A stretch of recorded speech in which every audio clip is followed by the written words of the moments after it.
Hello and welcome to this edition of COVID-19. It's Friday, October 1st here in Korea.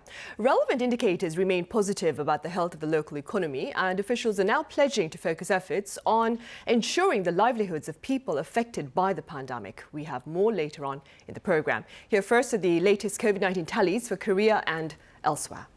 So do start us off then. All right, Sunny, we are seeing a slight decline in infections compared to yesterday, but nevertheless, the first day of October is kicking off with the fifth highest number of infections here in Korea so far. That's 2,486 infections tallied as of 12 a.m., and it includes 2,451 domestic transmissions and 35 cases from abroad, with 7 of those having been detected at the nation's air or seaports. With that, Korea has a total of 13,773 infections, and a double-digit figure of fatalities has been reported in the past day, 16 additional deaths. Meanwhile, 35,700 people remaining in quarantine or under treatment. Now, as I said, we're seeing the fifth highest number of infections this Friday. It also represents the highest ever figure reported on a Friday. And also, taking a look at this graph here, infections have been at way above 2,000 for the entire week. And for a closer look at where the latest cases have occurred, the capital Seoul, more than 900, more than 800 in Gyeonggi-do province, triple digits in Incheon, and in most other places, double digits except for Sejong City and Jeju-do Island. Now, the continuous spread due to the Delta variant and also the aftermath of the Chuseok holidays. Due to this and upcoming days off here in the nation, this is why the government has decided to extend social distancing measures for another 2 weeks as they end this Sunday. This means, so from the 4th of October until the 17th of October, the capital region, Gyeonggi-do province, Incheon and Seoul, will remain under the strictest level 4 social distancing measures, while the rest of the nation will be under level 3. Also, the ban on private gatherings of 5 or more people remains in effect as well. And of course, there are some exceptions. More people can gather if there are fully vaccinated people, depending on situation and time, and also depending on which part of the country you are in. And speaking of vaccination, we see a milestone here, 50.1%. So over 50% of the nation's population has been fully vaccinated now as of Thursday. And let's also move over to the international figures. 234.5 million people have been infected with the virus so far, with almost 500,000 new cases. Going over to our next table here, the U.S. with 44.3 million infections has been seeing a decline in hospitalizations recently. The UK, meanwhile, with 7.8 million in total, still the country with the highest infection rate in Europe. Now, African countries, including South Africa, are struggling with slowing vaccination rates. Now, let's move over to some countries that have the highest number of fatalities. Now, as we saw before, the US, Brazil, and India are the countries with the third highest number of infections. But when it comes to the death rate, we see that Mexico and Peru have a very high fatality rate, although they rank 15th and 15th in infections when it comes to Mexico, and Peru is not even among the 20 countries with the highest number of infections. And those are the updates that I have for now, but I'll see you back in a bit. Sunny? All right, so thank you for now. Right, COVID-19 inoculations for the young, aged 12 to 17, will be launched this month here in the country. For more on this agenda, Kim Sung-yeon joins me now. Sung-yeon, welcome. Hello, good afternoon. Right, so when exactly will vaccination start for those within this age group? Right. So Korea announced that the vaccinations for this age group will begin on October 18th, Sunny. But while the Pfizer vaccinations for 12 to 17-year-olds have been approved, children will not be mandated to get the shots. KDCA Commissioner Chung Eun-kyung told a news conference on Monday that parents who have healthy children with no underlying conditions are advised to weigh the benefits in making their decision. Vaccine bookings for this age group will begin next week, with registration for children aged 16 and 17 to be open from October 5th to the 29th. Appointments for children aged 12 to 15 can be booked from October 18th through to November 12th. Right. And Song-yeon, what can you tell us about the rate of transmission within those in this age group? Well, to give you some statistics, so far, some 11,190 children between the ages of 12 to 17 have been infected by the coronavirus here in Korea, which is a rate of 397 per 100,000 children in this age group, according to the KDCA. Now, this is lower than the infection rate per 100,000 people in all age groups, which is nearly 460. And the figure stands at 613 for the 18 to 29 age group. Now, in addition, only 3 of all COVID-19 patients aged 12 to 17 have developed serious illnesses, and no deaths have been reported among the age bracket. As for vaccine side effects, 15 cases of myocarditis and pericarditis were confirmed among high school seniors in Korea, but all of the patients recovered. Choi Eun-hwa, the head of Korea's Vaccine Advisory Committee, said in a briefing on Monday that for healthy children, the overall benefits of getting vaccinated were still greater than the risks. Right, but despite those words, there are still concerns, which is why debate continues over inoculation of minors. Right, that is why there is a controversy, and that is why the shot is not compulsory. As I mentioned, the KDCA and the government are recommending children to get vaccinated, but they have stopped short of rolling out a mandate. Experts who are voicing concerns over vaccinations for children in the 12 to 17 age bracket are mostly worried about the side effects. Some are forecasting that only a small percentage of minors in this age group will actually end up getting their shots here in the country.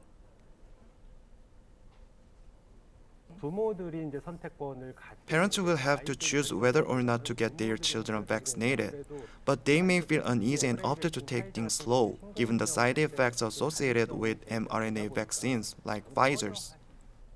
On the other hand, there are also plenty of children and parents who want the vaccines, believing they could lower the chances of the virus being transmitted among students at school. They also believe vaccinations could further minimize disruptions to school curriculums, which experts say have been extraordinarily difficult for children. We've gotten reports of education gaps being created by schools closures and virtual learning, and we'd like to see in-person classes being run smoothly for children aged 12 to 17. Right. Meanwhile, Song-yeon, for the sake of comparison, could you tell us a bit about vaccinations, COVID-19 vaccinations, that is, for children in other countries? Right, sure. The U.S., along with quite a number of European and Asian countries, they have been recommending the vaccines for this age group. Now, if I begin in Europe, different EU countries have moved at different speeds. Denmark and Spain have both now vaccinated most of their underage population with at least a single dose. France, too, has been moving quickly, with 66% of those aged 12 to 17 now having received 1 dose and 52% fully vaccinated. Meanwhile, in Sweden, children aged 12 to 15 are only eligible for a vaccine if they have a lung disease, severe asthma, or other high-risk medical condition. Going over to the U.S., by August, the U.S. had vaccinated half of the country's 12 to 17-year-olds. In fact, a handful of U.S. school boards have voted to make the jab mandatory for children aged 12 and over to attend class, despite objections by some parents. Now, finally, moving on to Asia, in June, China started allowing some children from 3 to 17 to receive the Sinovac vaccine, making it the first country to approve a jab for such a young age group. The Philippines has also been strongly recommending vaccines for this age bracket. So it's different in each country, but in any case, young people and their parents should be supported no matter what they choose to decide, without any fear of stigma or discrimination. Of course, Song-yeon, a very valid point there. Thank you, as always, for that coverage. Thank you. Right, as mentioned earlier, social restrictions at the current level will be maintained for 2 more weeks, albeit with a few incentives for those who have been fully inoculated here in the country. For more on that, Soa is back at the desk. Soa? Yes, Sunny. So as the government has been predicting throughout the week, they made that announcement on the social distancing measures this Friday. So Prime Minister Kim Boo-kyum at an interagency meeting this Friday has stressed that today is the first day of a crucial month when it comes to containment measures here in Korea, and he cited 2 upcoming holidays this month, starting this weekend, as reasons for the 2-week extension. Let's hear more from the Prime Minister. We fully understand the pain that small business owners and the self-employed are going through due to the further tightening of prevention measures. In our assessment, however, the current situation is far too grave for any immediate easing of restrictions. However, in light of the struggles being faced by our nation's people, we have provided exceptions for weddings, first birthday parties and outdoor sports venues centred on vaccinated people. So what this entails is that in places under level 3 or 4 social distancing, the number of people that can attend weddings has been expanded to a maximum of 199 from the current 99, if they include 100 fully vaccinated guests. But only if no food is served. With food, the cap has been raised from 49 to 99. Under the new adjustment, one-year birthday parties can invite up to 49 guests. Also, outdoor sports activities like team ball games won't be restricted anymore based on the ban of private gatherings of 5 or more people if they include a sufficient number of vaccinated people. So for soccer, for instance, if at least 11 people per team are needed, 22 can play the sport together, but 18 have to be completely vaccinated. Including managing staff, a total of 1.5 times of the minimum number of players needed can attend.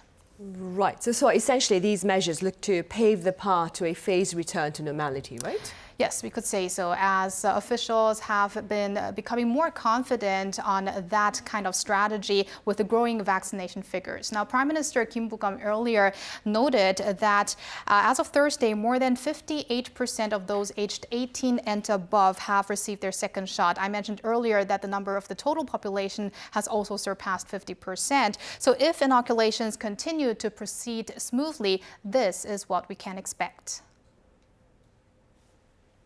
If we can keep the outbreak stable throughout October and reach our vaccination target, we will be able to start returning to our normal lives beginning in November. Preparations will be made in this regard based on 3 principles. First, the restrictions will be eased in phases. Second, we will seek an orderly transition that minimises any trial and error confusion throughout this process. Third, we will work closely with the nation's people in our efforts to return to normal. So how will the government cooperate with the nation's people, you might ask? So a committee will be formed to establish a roadmap on various fields, such as how these measures will apply on the prevention measures, the antivirus measures, as well as the economy and the overall society as well. Right. And finally, so I hear there is more data proving the tangible protection provided by vaccines, that is, against COVID-19 fatalities. That's correct, Sunny. An official at the Health Ministry this Friday compared the COVID-19 vaccine with the seasonal flu. So let's take a listen to that.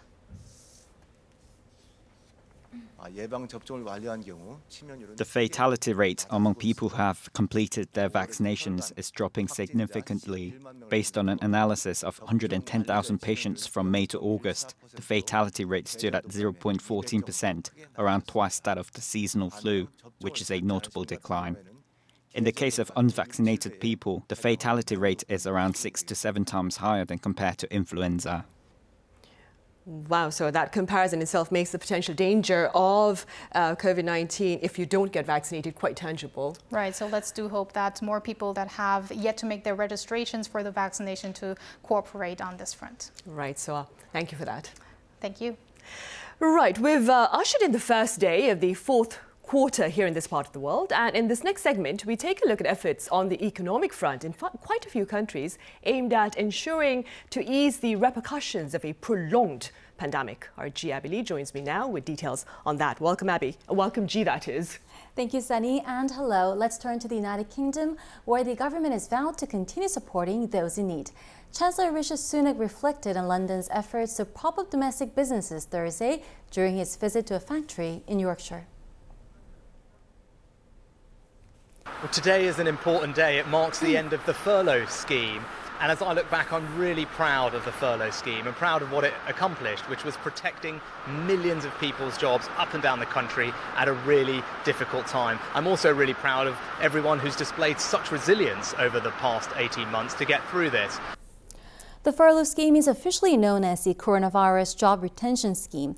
It enabled employers and businesses who suffered closures during the coronavirus pandemic to pay 80% of their workers' wages with government subsidies. It was the single most expensive piece of the country's economic support measures during the pandemic, costing more than 68 billion British pounds or 93 billion US dollars. Sunak, whose role is to serve as the finance minister, also revealed the government's upcoming support schemes, including a financial aid program for citizens throughout the winter period. Approximately 1 million workers were still claiming furlough when the scheme concluded a day prior. The conclusion of the scheme means the UK is the world's first major economy to wrap up its COVID-19 related job support initiative. I see. Now, Ji, meanwhile, over in the US, I hear financial markets there closed their third quarter on a down note.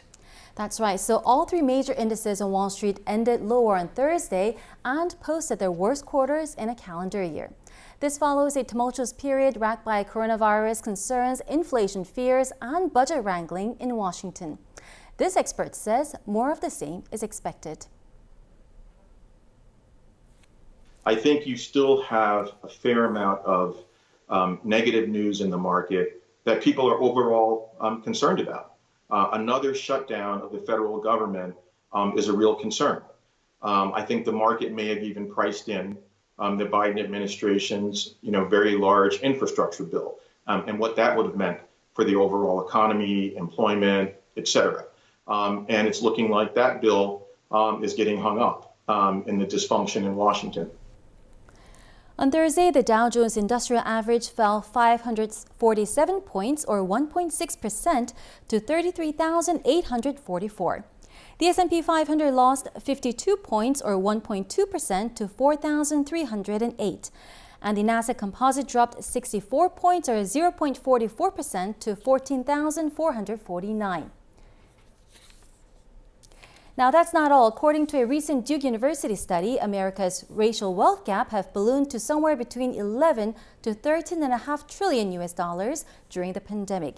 60% of the wealth gap annually is created through inheritance. Right. Ji, then let's end today with a look at the power crunch in neighboring China, which we'll also be covering later on in our panel discussion. Sure. So several factory managers in the country's northeast said their businesses wouldn't survive if the authorities continue with the crippling power cuts. Beijing is scrambling to deliver more coal to utilities to restore supply, while the region struggles with its worst power outages in years. The situation is particularly dire in three provinces, namely Liaoning, Heilongjiang, and Jilin, home to some 100 million people. Let's hear from a factory owner who is worried about future power curves, but he did refrain from criticizing the government's decision.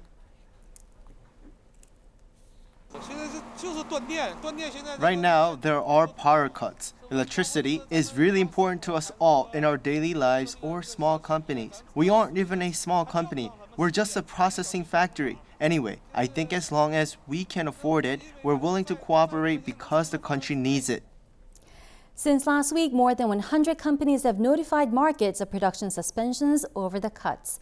The shortages were triggered by a surge in the price of coal, which fuels about 2/3 of China's power generation and is now hovering near record levels amid tight supplies and strong manufacturing demand. That's all for me today. I'll see you next week. All right, Ji, thank you very much for that. Thanks for having me.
the shift from pandemic-related restrictions to phased normality seeks, among other things, to ensure a sustainable economic recovery. Now, global entities have forecast Korea will see about a 4% growth this year, but there are variables that could reportedly threaten this outlook. For more, I have Professor Yang Jun-seok from the Catholic University of Korea. It's good to see you again, Professor Yang. Happy to be here.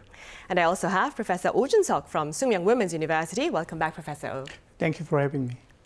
Professor Yang, the OECD raised its 2001 growth forecast for Korea to 4%. What do you believe prompted this upward revision for the year? Okay, well, we have to remember that there's only 3 months left to the year, so there's only now a limited amount that Korea economy can move. And what we've seen in the last 3 months or so is that all the international and domestic research organizations, they're converging on the growth rate. So OECD changed its growth rate to 4%, which is the same as the Bank of Korea, which is the same as Korea Institute for International Industrial Economics and Trade. It's slightly higher than KDI's estimate of 3.8%. It's slightly lower than government estimate of 4.2 and IMF estimate of 4.3, but we see those numbers converging. So it's very likely that it'll end up either at or somewhere very near 4.0% unless a major shock happens within the next 3 months, which doesn't seem likely at the moment. Even though there may be some major shocks in the future, you cannot make predictions on something that may happen. You can only look at what is likely to happen. So that explains part of the picture. Why did they raise the estimate to 3.8 to 4.0%? From the beginning of the year, we've known that recovery would depend on exports rather than consumption. Exports have been doing better than expected at the beginning of this year or at the end of last year. It has been doing extraordinarily well. Some people thought that toward the latter half of the year, it would start to fall a little bit. But right now, September, we had a historical high on September monthly exports. So that probably prompted the ADB to raise their interest rates. Their projection rates. What is somewhat worrying, though, is that imports are rising very quickly as well. And mathematically, if imports rise quickly, that means GDP will fall. That is not necessarily bad news. Imports rising because of higher oil prices is bad news, but a lot of the imports are increasing because domestic economy is recovering. Korea needs a lot of raw materials and intermediate goods for their exports and domestic consumption. So in part, the rising imports is actually good news, even though it may lower the GDP growth. So overall, Korea is, I think, at least for this year, in a fairly good place. We may have to worry about unlikely major shocks, but they're unlikely. Right. And having heard that, Professor Oh, what are your thoughts on the possibility of such economic expansion for Korea, around 4% for this year, even amid the current containment efforts against COVID-19? Professor Yang commented about the positive side, but my opinion might be somewhat different because, yes, it is true, till now, Korea has shown apparent recovery due to international trade growth. But think about it differently. The portion, that 25% of Korean export goes to the China, number one trade partner. And the second one is 15% of export goes to the United States. And the third one is 8% goes to the Vietnam. Think about it, in China, we already know that Evergrande crisis, it is a kind of a big shock and then make financial instability, drop down the consumer's confidence in China, which might be an ill effect to Korea's export. And what about the United States? They are fiddling with the interest rate hike. So as interest rate goes up, then the investment sag down and the consumption might be decreased. And what about Vietnam?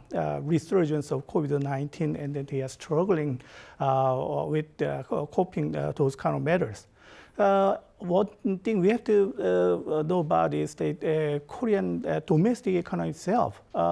Financial instability due to home loan control and then the interest rate increase, and then not to mention that we are already sick and tired of the kind of social distance for 2 more weeks, and so on. So it might be ill effect on the recovering production and consumption in Korea.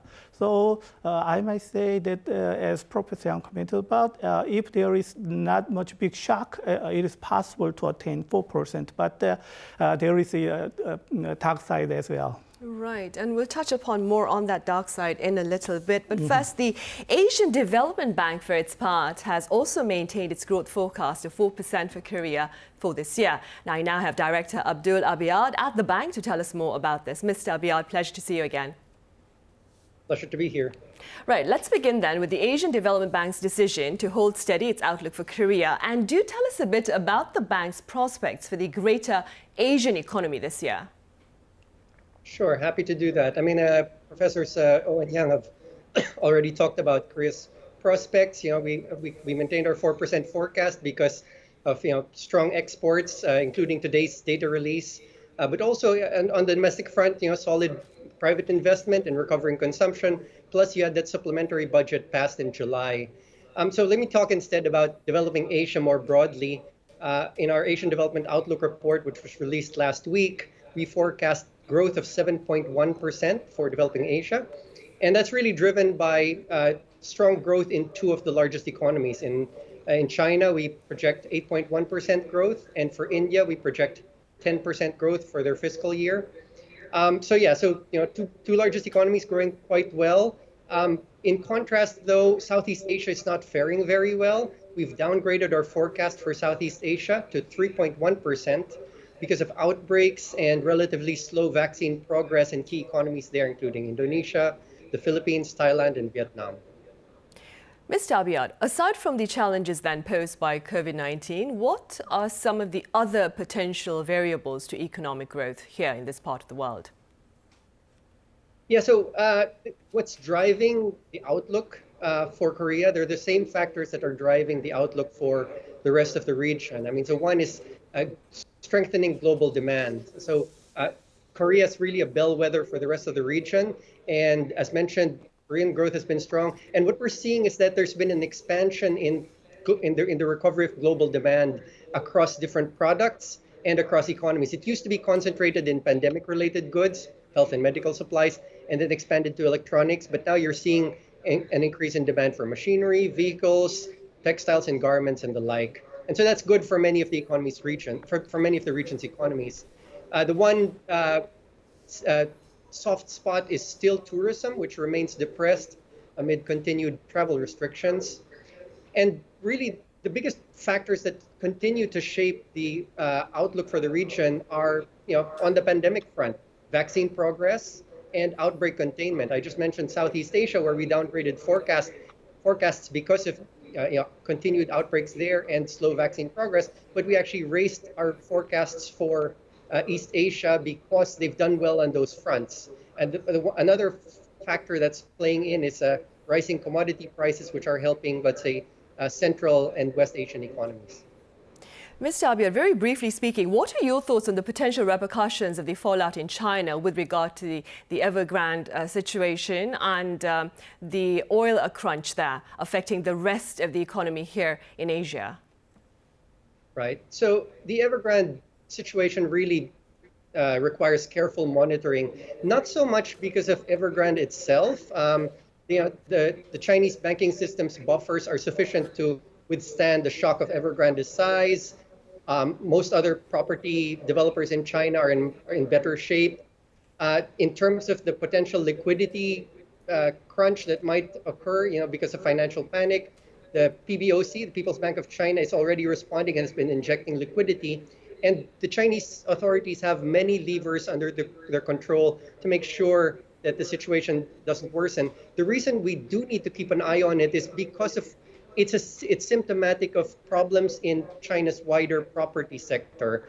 And given the importance of that sector for China's growth in recent years, and because it is the major form of component of Chinese households' wealth, we need to keep a careful eye on that. The other thing you mentioned, which was energy shortages, and you, in your earlier segment, you talked about power outages in China, or power limitations. Yes, there are many. That's symptomatic of many supply disruptions we're seeing. So in energy, in semiconductors, in shipping, and we expect those to resolve. But in the meantime, these supply disruptions will result in reduced production and also increases in prices. Right. And back here in the studio, Professor Yang, what are your thoughts on the possible ramifications for Korea amid the challenges faced by China, as pointed out by Mr. Abiad? Okay, I personally tend to weigh the threat from the power shortage more than the Evergrande. Of course, if Evergrande explodes, then that will have a bigger effect. But as just mentioned, the Central Bank of China does seem to be getting a handle on it. So the financial market in China exploding does not seem to be a major threat, at least for now. But power shortage is what we're seeing right at the moment, and it's affecting more and more production. And the reason that's important for Korea is because what Korea exports to China, its largest export partner, is mostly intermediate goods. So if the production affects there, then that'll affect Korea's exports to China directly. So I'm worried about that front.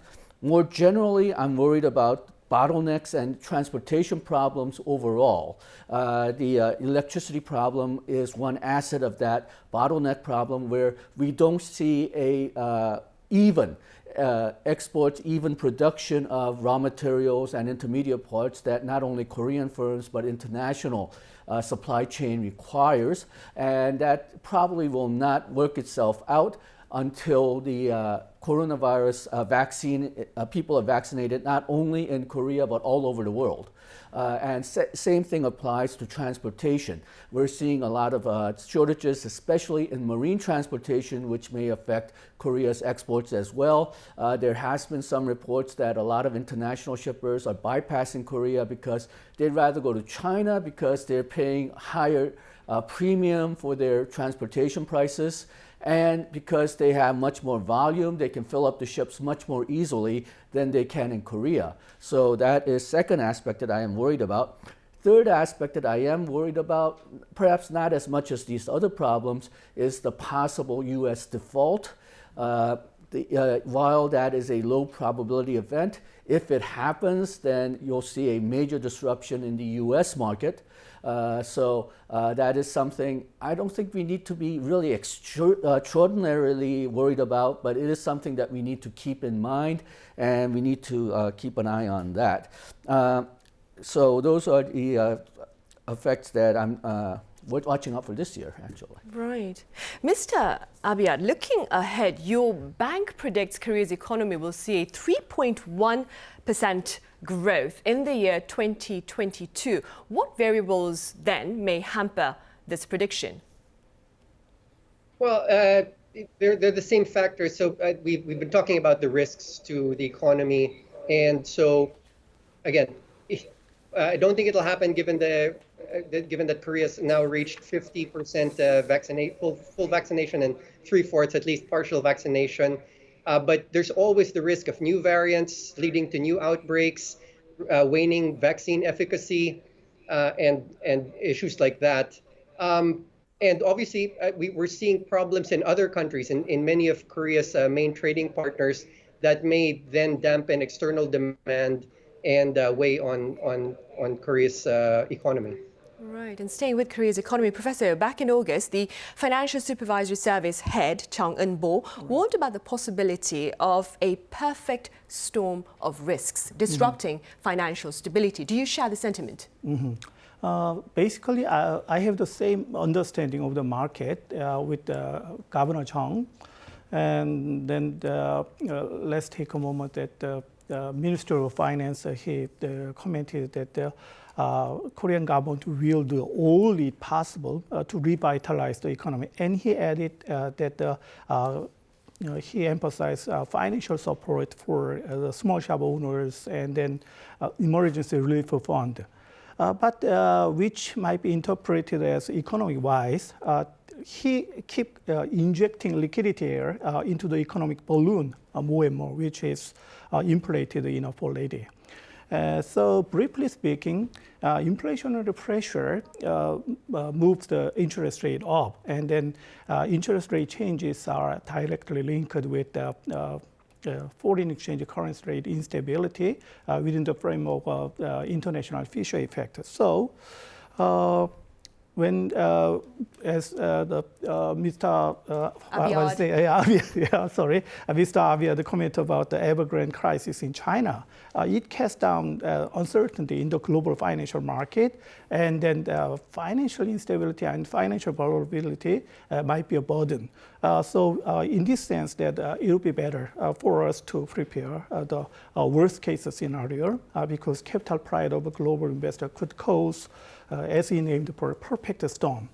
Projection for a perfect storm, we already know that what has happened in 2007 financial crisis. Once the fallout of home-backed loan ignites a chain reaction, it spread out to property market and eventually commodity market, not to mention of the financial market. That's why financial supervisory services reviewing ways to further tightening the rules on home loans to curb household high indebtedness and so on. Right, and staying with that, Mr. Abiad, in fact, rising consumer prices here in the country are also fueling inflation concerns. What are your thoughts on this reality here in Korea? Yes, inflation has been trending higher, not just in Korea, but across the region.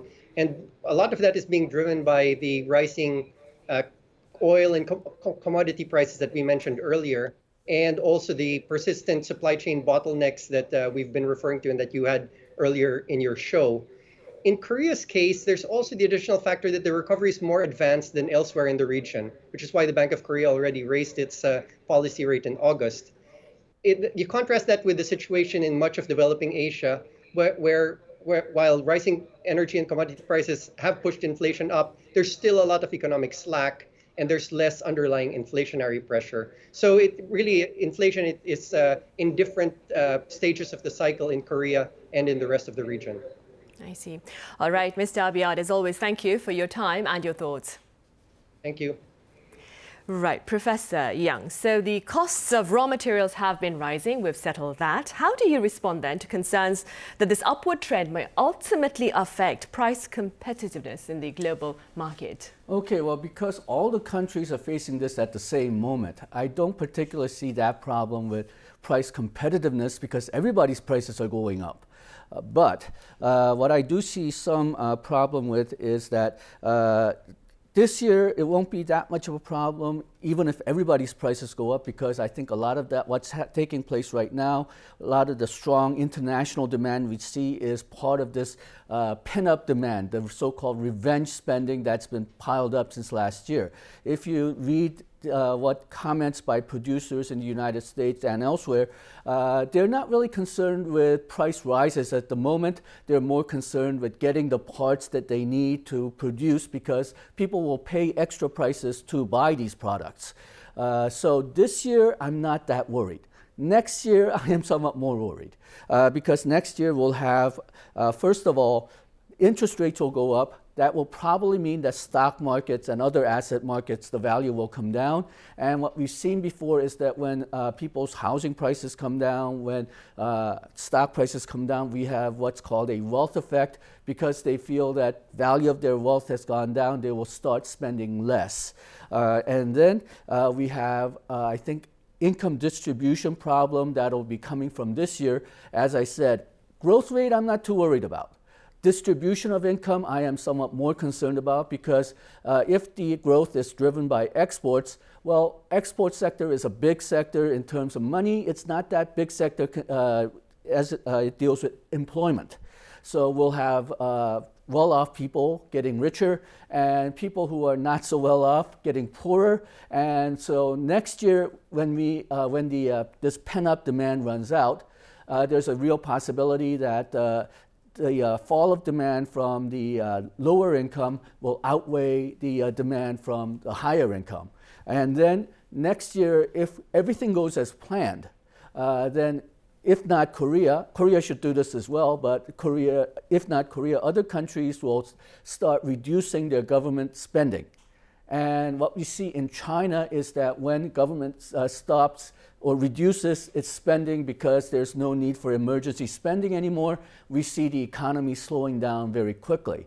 I still think next year is going to be a fairly good year. I think it'll be a more stable year than this year, but still there are these factors which makes predicting next year much more difficult than even this year.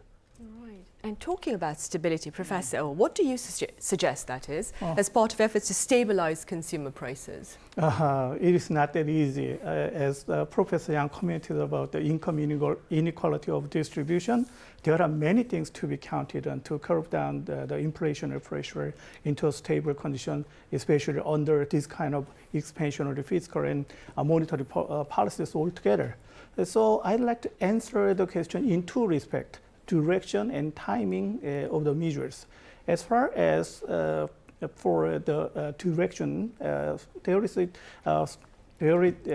certain solution for price stabilization, increasing interest rate and then decreasing bank loan. That might be a good solution to suck in liquidity, inflated liquidity. It is, however, very difficult sucking in at a cost of the engulfing consumption and then crowding out investment as well, and not to mention of the income redistribution. So in this respect, timing and speed of applying this kind of measures, and then market reaction should be checked as time goes forward, keeping balance between price stabilization, income redistribution, and then holding on proper level of consumption as well.